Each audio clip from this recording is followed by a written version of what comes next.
Ho ho buddies, welcome to Bloodline Games. I'm Gareth and today we're playing 9... Oh god, can I ever remember it? 9... Let me think about it, get it in my head. 9 hours? 9 persons? 9 doors. Got it. And this is episode 14. Currently we've done an ending. We're now going back to see what we've missed and going down different avenues. So we've done... the beginning of this one, which started with opening door 5, we did an escape room, which was the first what's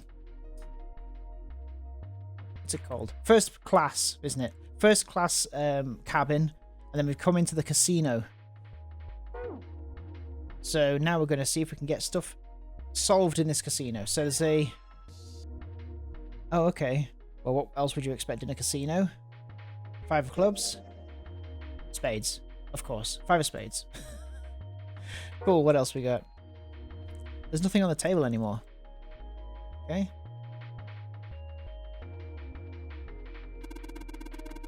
Well, look at that! Someone's left a bottle of booze here!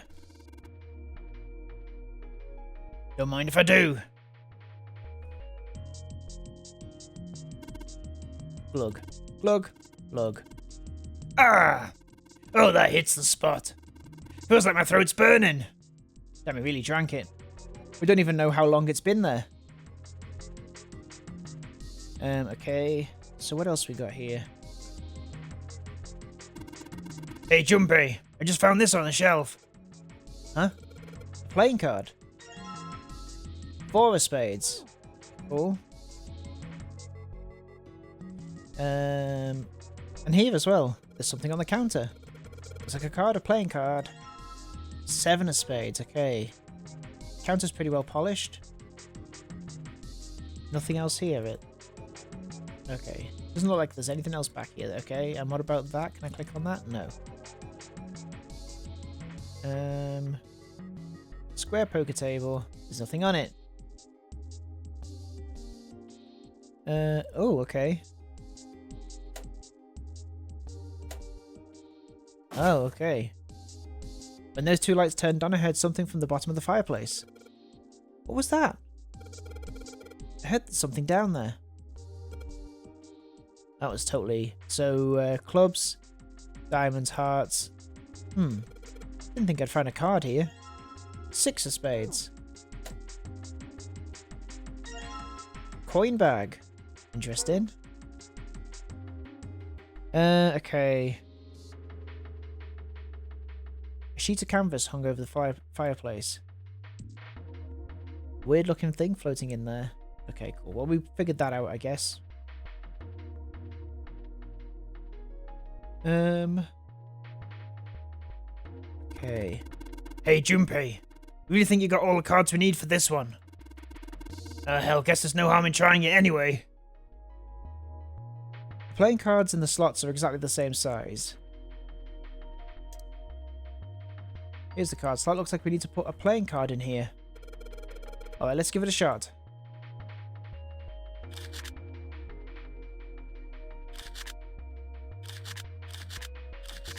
Okay, so... I guess we need... Do we need the 8 of spades? It's not working. So it would seem. I'm shocked and appalled that guessing at random has not yielded better results. Alright, Snake. Yeah. Any need? Damn it. This isn't exactly working out the way I expected. It's locked, isn't it? Is there a keyhole?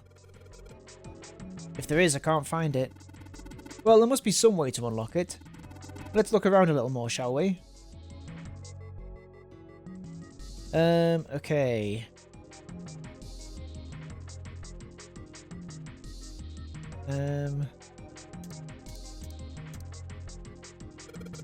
Alright, let's put a coin in that bag in here. From that bag in here. What happened? I heard an odd noise. Well, to be honest, I don't know. I pressed some of the buttons and smacked the machine once or twice, but nothing happened. Oh. Looks like the coin got stuck. Oh dear. Okay. The wheel won't move because the coins are stuck. Let's try the second one. Alright, let's drop this coin in the coin slot. Come on, you little bastards. I only need one of you. Spin.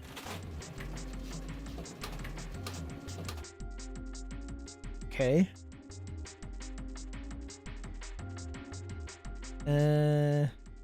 Oh, I've got to do it in the order that was on the wall, maybe. Okay. There we go. 777. Yes! 777! And I think I hear something unlocking in there. Impressive, Junpei. It appears to be unlocked now. There's something akin to a drawer in the bottom part of this machine, yes? That is a pickup drawer for dividend. Probably the lock for the drawer got unlocked. Please open it if you would. Oh, okay. What is it? Is there something in there? Yeah, a playing card. And this. A key with the Venus symbol on it. Excellent, Junpei. Now we'll be able to open the gate. We just need to figure out how to get out of this room. Correct. Come on, Junpei, hurry up. And he's off. There was a playing card and a Venus key. Better put the key in my pocket for later. As for the card... Okay, so we got that. So we can't combine these cards then, no? No. And put them in as a unit into the thing. That little slot in the on the other wall. Check out that stained glass. How beautiful. What? Huh? Stained glass is coloured pieces of glass placed together in a frame. As I've said many times before, I need only touch it to know. I can at least discern the basic structure. The stained glass is recessed into the wall. All I can see is there's a lighting fixture. All I can see in there is lighting fixtures though. Probably means the stained glass doesn't look outside. Oh, okay. Suddenly the 7 began to speak. No, 7 began to speak. Ah, Baccarat. You ever played, Junpei? Junpei shook his head. He barely even heard of the game. No, never. Alright then, how about I explain the rules to you a bit? See, Baccarat is kind of an unusual game. You've got the banker and the player, and the whole point is that you guess which one's going to win. And whether the banker or the player wins, it all depends on their hands. The way each hand works is different from other games too. See, you take the number from the ones placed after you add up the value of the others, of all your cards. Let me take that sentence again. Jesus Christ, what have I had, a stroke? See, you take the number from the ones you place. I can't even do it. See, you take the number from the ones place after you add up the value of your cards. Does that actually make sense? You take the number from the ones place after you add up the value of your cards. Okay, whatever. Whoever gets the number closest to 9 wins. If your number is smaller than your opponent, you lose. And that's it. That's the explanation. Got it? Well, actually, there's a lot more to it. Strategy, details, that sort of stuff. But what I just told you sums up the core of the game pretty well. The single digit of the sum of all cards you have. The strongest hand is a 9. The weakest hand is 0. You just ignore the number in the 10 spot. Do you get it? Yeah. He hadn't been asked for it, but 7's explanation rushed though it had been was helpful. Or maybe half of it. Enough. I got a chance at winning the game if I played now. However, we have no way of knowing if the puzzle in the Baccarat table makes use of those rules, and if it does, in what manner. Then I guess we try everything. Feeling more confident, if only slightly, Junpei approached the Baccarat table.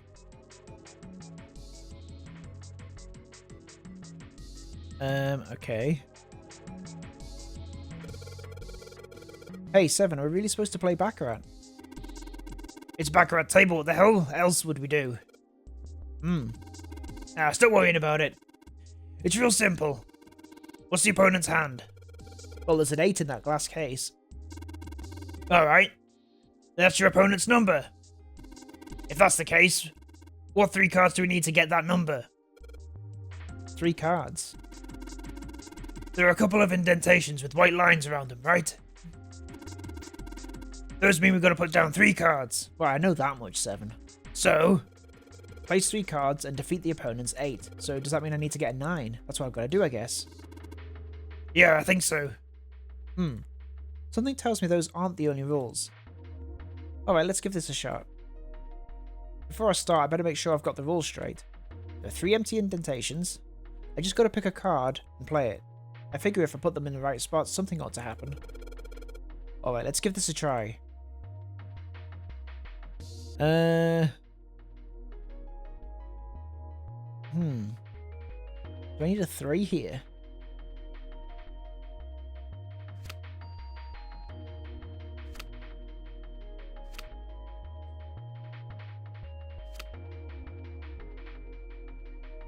I think I need a 3.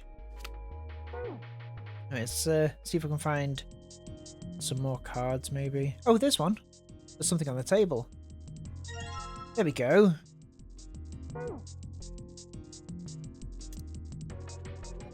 Before I start, make sure I get the rules. There are 3 empty indentations. Just got to pick a card and play it. Figure if I put them in the right spot, something ought to happen. Let's give this a try. So let's try that. Boom. Alright, if I just put down these 3 cards. Yes, open for me. Great. You did it, Junpei. You think it's telling us to take the 8 card? Come on, let's grab it. Yep. Okay. 8 of spades. So is that the one that we need to put in that, in this thing? There we go. And in you go. Hey! Alright, it opened. It seems we have another device to contend with, yes? There are 3 slots in this one. Oh, okay. Let's see. 3 slots for cards. And there's a 9 right below them, so they got to add up to 9? Put in the slots, right? Just like what we did over at the Baccarat table. Alright, let's give it a shot. Oh. 5, 6, and 7. Is that going to give us a digital root of 9? 5 and 6, 11. Yes, it is.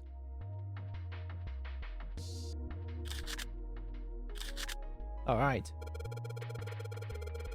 Alright, so I put all these cards that we had left into the slots. What happens now? Is that... Yes, I did hear something from the exit.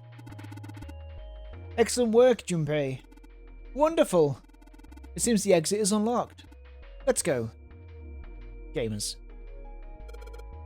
Alright. Let's go, gamers.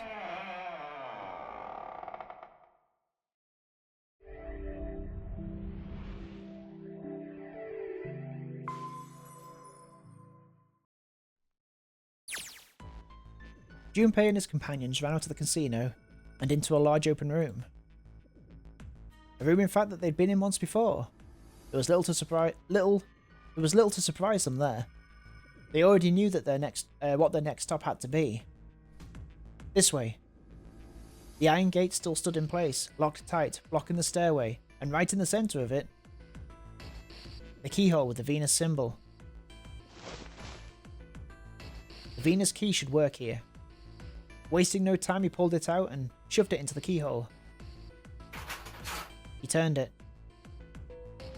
With a distinctive sound of metal on metal, he felt the lock click open. It sounds like it did. Alright, let's get this thing open. No problem. Let me help with this one. Junpei grabbed the handle on the left side and Seven took the handle on the right. On Junpei's signal, they both pushed and the gate creaked open.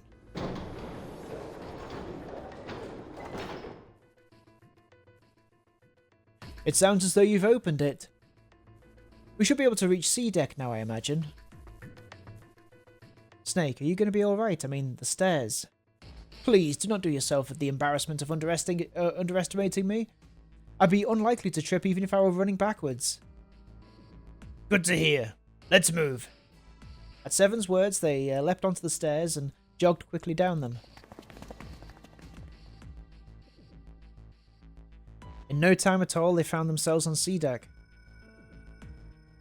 Everything looks okay here. We should check the next deck down just in case. When he reached the water, he called back up to Snake and Seven. Just what I thought. D-deck is completely underwater. Just like the bottom of the central staircase. The surface of the water below them was flat, like a mirror. I'm just glad the water level hasn't changed much. Back to the sea deck then. Now, how about we check out what's here? They began searching around and taking stock of what was on sea deck. There are 2 elevators over there, which means it's probably the same upstairs. There's a card reader between them. And another weird mark. Hey, check it out, it's the symbol for Lotus. What? See, it's got the woman symbol and then it's got the devil horns, right? Yeah, I see it. No two ways about it. That was a pretty good one, kid. Seven tousled Junpei's hair in what he likely thought to be a friendly manner. Junpei feared his neck might break even though it was clear. Seven had kept his strength in check. Ow, would you watch it, man? That hurts. You're gonna break my neck. What are you talking about? Human body ain't that weak. Maybe this'll toughen you up, huh? If you were looking for a devil, you've got one right here. Thankfully, Snake interrupted. After Junpei's observation, he'd gone over to examine the card reader. This is a Mercury symbol. The marks you mistook for horns are a stylized version of the wings and staff of Hermes. Wings and a staff, huh? So then, she beat you with the staff until you die and go to heaven. Sounds like Lotus, alright. Seven shook Junpei's head even more vigorously, and the younger man began to feel as though his brain was being jostled about inside of his skull. Seven, that's too much, my head! Junpei's stomach began churning uncomfortably. I think I'm going to puke. Unless we can activate this device, I doubt the elevator will function. In other words, we've got to find a key card with a Mercury symbol on it. So I would assume. Let's forget the elevators for right now. Let's forget the elevators for right now. How about that hallway to the left? Whoa, there's a bunch of doors. There were a great many doors lining both sides of the hallway. They seemed to stretch on forever, and all 3 men suddenly felt very small. Ah, shit. We're not going to have enough time to check all of these, are we? Maybe we can come back here later. We should check out the other side. Let's head back. To the right of the stairs, another hallway stretched out, reaching deep into the bowels of the ship. To the right this time. After a few moments of moving briskly down the hallway, they emerged into an area roughly the same size and shape of the one that, at the top of the stairs. On the left-hand side of the door were 4 French doors. There are doors here too. Well, I guess it's just 4 this time. Let's open them up, starting with the closest one here. Okay, I'm on it. Junpei nodded and grabbed the one closest to him. He gave it a small tug and felt it move. It isn't locked. I'm going to open it. Thrilled to have found another unlocked door, he threw it open. Is this where we come across the 3 doors? Junpei didn't know what to make of what he saw. Okay, cool. So, let's go from here. We've done this, I guess.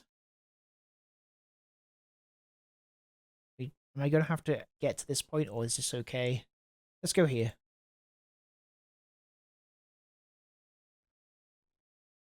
So we opened door 7, did we? I think it was. He lifted Ace up off the floor and laid him on the bed he'd been leaning against. When Junpei turned around, Lotus gave him a look of pity. Well, we really don't have a choice now. We can't let his sacrifice go to waste. Right? Like you even mean that. You say something? No, nothing. It felt wrong, but he had to agree. I want to go into number 3 and see if there's... what's his name in there? Then suddenly Santa spoke. Yeah, but we're not done choosing yet, are we? Huh, what do you mean? Well, we haven't decided who's going in what door. Ah, yes, that's true. Now, enough of this screwing around, let's decide.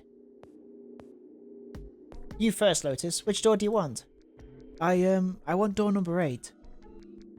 It's the same number door as my bracelet number. Got it. You're 8. You're next, 7. Which one do you want? I'll take 7. I can't get along with that old lady. What? What did you just say? Her face distorted by rage, Lotus took a step forward towards 7. He threw up his hands and made a face like a child caught with his hand in the cookie jar. Who, me? I didn't say nothing. You're gonna get it next time. She shot him a glare that would have melted steel, then turned and stalked off. Alright, who's next? Santa's gaze moved across the 3 people left. Finally, they stopped on Junpei. Junpei, which door do you want? At last, Junpei's mind was already made up. Door 3. I want to go through door number 3. No, you can't. Huh? Why? Because it's impossible. If we split ourselves into 3 and 3, then we give up on going through door 3. Why? The bracelet numbers for 6 of us are 3, 4, 5, 6, 7, 8. There are 2 combinations that can go through door 3 with 3 people, 3, 4, 5, or 6, 7, 8. That's it. Of course, 2 teams can't go through the same door. I see, that means 1 team would get left behind. That's right. That doesn't happen if we go through door 7 and 8. No, they're fine. We've got 3 options. Santa began to explain. Option A. 3, 5 and 8 go through door 7. 4, 6, 7 go through 8. Option B. 4, 5, 7 go through 7. 3, 6, 8 go through 8. Option C. 3, 6, 7 go through 7. 4, 5, 8 go through 8. Those are the only 3 options, that's it. At least if we want to get all 6 of us out of here. Wait. That was when Junpei realised. Plan A divides us into 2 teams. 3, 5, 8 and 4, 6, 7. Plan B divides us into 2 teams. 4, 5, 7 and 3, 6, 8. Plan C divides us into 2 teams. 3, 6, 7 and 4, 5, 8. But that means there was one thing they all had in common. 5 and 6 can never be be on the same team. Well, we weren't on the same team just before. If he wants all 6 of us to go through a door, then June and I can't go into the same one. June and Junpei had been friends when they were kids. He trusted her more than anyone else on the ship. If he chose 7 or 8, he'd be taken away from her. Was that something he was prepared to do? Have you mulled it over enough, or do you need more time? Anyway, what's the deal? So that's the deal, so think it over. You got 2 choices, 7 or 8. You can't choose 3. If you choose 3, you're going to be leaving 3 people behind to die. So what are you going to do? 7 or 8, time to choose. Junpei thought hard. After thinking it over, his conclusion was... Oh, okay, so let's do door 8 for now. I feel like door 3 is going to be a big deal, so we'll save that until later. Okay, fine. Alright, I choose door number 8. Okay, 8 it is. Yeah. Alright then, that means June's got to go through door 7. Huh? Why? June's face was blank and confused. Santa muttered to himself and turned to Junpei. Junpei, you figured it out, right? Can you explain it to her? Well, you just explained it to me just before. Okay, so June, if you want all 6 of us to go through a door... Junpei chose his words carefully. When Junpei finally finished, June looked as though she was about to cry. Oh no! You're saying we aren't going to see each other again for a long time. Junpei felt just as June did. He wanted to be at her side, though whatever trials they were preparing to face. But he knew if they were to survive, he had to swallow his feelings. In order for 6 of them to move forward, he and June had to be separated. He looked at June. He was scared to lose her, but he swallowed, steeled his resolve, and did his best to smile. Hey, come on, you're making it sound like we're never going to see each other again. We've got to split up, but only for a while. This is just like when we went into 4 and 5, remember? We got split up then too. But we all met back up. I'll bet 7 and 8 are just like that. You mean they're connected somewhere? Yeah, probably. Probably. She didn't sound very hopeful. It was 7 that interjected. I'm sure that we're going to connect somewhere. Why? What makes you think so? If they don't, then neither team can get through door 9. In other words, the game would end right there. Zero's been on top of his shit so far. I don't think he'd blow it now. I'm damn sure that son of a bitch wants to have his fun as long as possible. He's not going to end this game until we get through the 9 door. June said nothing. The tears were gone, but her eyes were still sad as they looked at Junpei. He met them, and with what reassurance he could manage, laid his hand gently on her shoulder. Everything's going to be fine. We're going to see each other again, I promise. June bit her lip and gave him an almost imperceptible nod. Yes, promise? Her voice was barely above a whisper. Santa's voice shattered the moment. Ugh, you guys are done, right? He stretched and continued. Remember that this guy is the baddie. Anyway, that's pretty much it. Clover and I will both go into separate groups. I figure I'll take 7 and Clover can take 8. Any problems with that, Clover? Clover looked away and was silent for a moment. Whatever. It was more of a dismissal than an agreement, but Santa didn't seem to care. Alright. We're ready to go then. Let's move. At Santa's command, the group split and headed for their respective doors.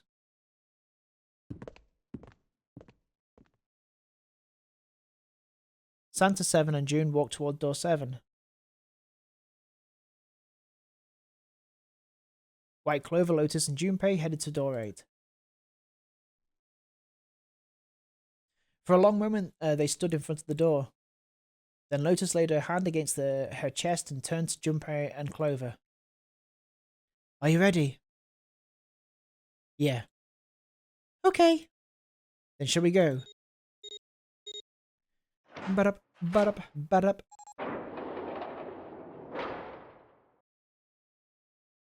It's open. A narrow hallway stretched out before them. Okay. Hurry!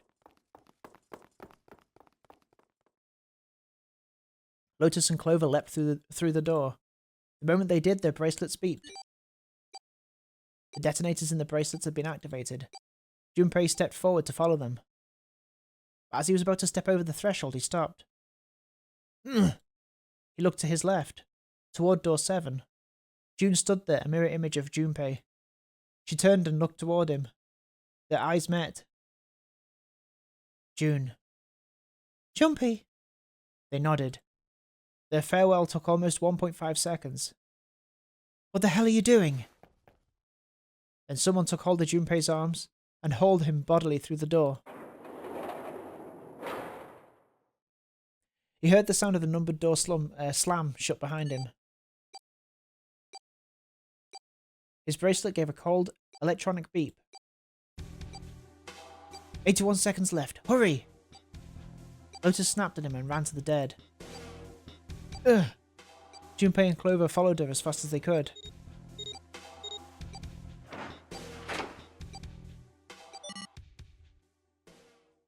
Phew!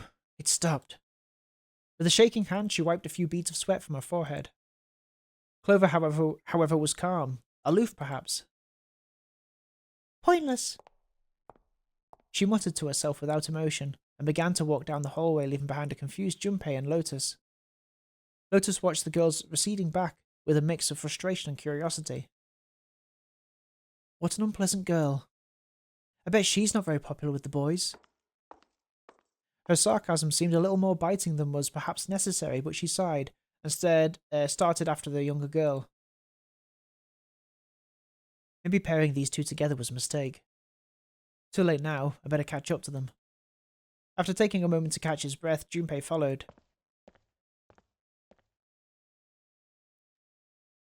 It's a dead end. The hallway made a number of turns before at last coming to a dead end. There's a door to the left, though. For a few minutes, they stood in front of the door, examining it. Above the door was a plate with the word laboratory engraved on it. A laboratory? Huh? That doesn't sound very pleasant. I don't like the look of this place. Me either, but there aren't any other doors. It's not like we have much of a choice. Junpei. Huh? Please, you first. Junpei suspected her politeness was motivated by something other than respect. Fine. Junpei muttered to himself and pushed open the iron door.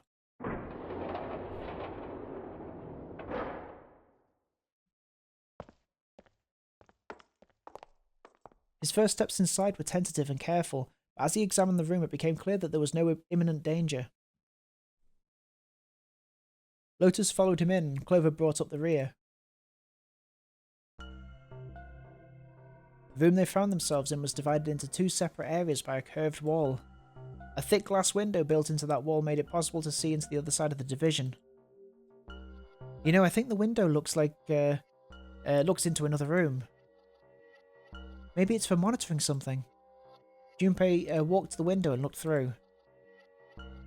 What the hell? He wasn't sure what else to say. In the centre of a room shaped like a quarter circle, a mannequin lay on what looked like a medical exam table. That looks so creepy. Junpei jumped a little. He hadn't noticed Lotus come up next to him. It's kind of like that doll is waiting for surgery. This is a laboratory, right? I'd say it's more like it's waiting to be experimented on. Oh, it's creepy either way. You don't think that thing is going to suddenly sit up or something, do you? Well, I don't know. I mean, look at all those cables sticking out of it. If you press the wrong button, I don't know. Stop it. Just thinking about it is terrifying. Oops. She was gripping her arms and the knuckles on her hands white. Wait, where's Clover? She was still standing near the entrance of the room. Her face had the appearance of calm, but it was drawn and somehow sad. What is she? There was something almost pitiful about her. Junpei walked over to her and as kindly as he could, spoke. Are you okay? Clover looked away. What are you talking about? What? I'm just worried about you. You've become real quiet. What, I can't be quiet if I want to? Well, I mean, of course you can, I just... Okay, then I can be quiet if I want. Just leave me alone, okay? Come on, you know I can't do that. We've got to work together. Clover bit her lip and was silent for a moment, then suddenly, Junpei, you just don't get it! Her cry took Junpei by surprise and he stumbled backwards, a few steps, alarmed. My brother's not the kind of person who'd just leave me behind. Something happened to him.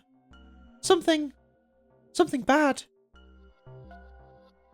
Junpei had nothing to say. Lotus, jolted from her mannequin nightmares by Clover's voice, turned toward them. What happened? Clover's eyes slid to Lotus, then back to Junpei. Look, just don't bother me, okay? Leave me alone. Finished, she turned around. Before Junpei or Lotus could say anything, Clover had begun to walk quickly away. Hey, wait, Clover. Hold on, that way is... I told you to leave me alone. You might as well have been talking to a wall, for all the notice she took of his cries. Not even slowing down, she made for a doorway cut in the wall in front of her. Without even slowing down, she passed through the doorway. Clover, watch out! Above you! Uh-oh. Without warning, an iron gate fell from the ceiling like a portcullis, sealing Clover in. What the heck? What's going on here? Clover grabbed the hold of the iron bars and shook them as hard as she could. Hang on, I'll get it open. For crying out loud, you'll never do it on your own. Junpei grabbed the bars and pulled. In a moment, Lotus joined him. The three of them pulled as hard as they could, but... Ah! Ugh. Ugh. Damn it, it's not moving. But, wait! He's just gonna give up just like that? No, I'm not gonna give up. There's got to be another one of these Zero's puzzles. One of these Zero's puzzles.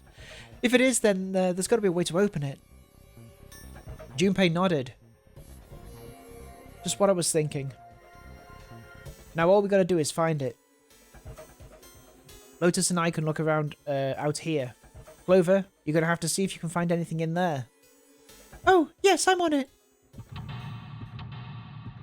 Another day, another puzzle. Alright. I guess we'll call it there for today. Thank you so much for watching this episode of 9 Hours, 9 Persons, 9 Doors, and I will see you next time on Borderline Games. Have a good evening. Take care. Bye-bye. Bye.